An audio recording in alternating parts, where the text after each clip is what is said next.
Viewers, நான் உங்கள் வரலட்சுமி மணிகண்டன். விடாமுயற்சி வெற்றியின் ரகசியம். இன்றைய பதிவு என்னன்னா, பெண்கள் அனைவருக்கும் ஒரு முக்கியமான வேண்டுதல் இருக்கும். சாமிகிட்ட என்ன வேண்டுவோம் கோயிலுக்கு போனால்? என் கணவர் தீர்க்க ஆயுளோடு இருக்கணும், நான் தீர்க்க சுமங்கலியாக இருக்கணும், அவர் நீண்ட ஆயுளோட உடல் ஆரோக்கியத்தோடு இருக்கணும், நான் வாழ்நாள் முழுவதும் மங்களகரமாக நான் இருக்கணும்னு சொல்லி வேண்டுவோம். கண்டிப்பாக நடக்கும். நீங்கள் வாழ்நாள் முழுவதும் மங்களகரமாக நல்லா இருப்பீங்க. உங்கள் கணவர் வந்து தீர்க்க ஆயுளாக இருப்பாங்க, நீங்கள் தீர்க்க சுமங்கலியாக இருப்பீங்க, நல்லா இருப்பீங்க. இது கண்டிப்பாக நடக்கும். அதுக்கு முன்னாடி சின்ன டிப்ஸ் ஃபாலோ பண்ணுங்கள்.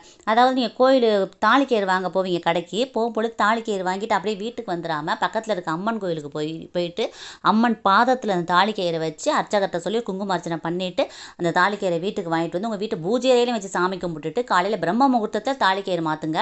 பிரம்ம முகூர்த்தத்துக்கு தோஷம் கிடையாது, நல்ல நேரம் கெட்ட நேரம் பார்க்கணும் அவசியம் கிடையாது.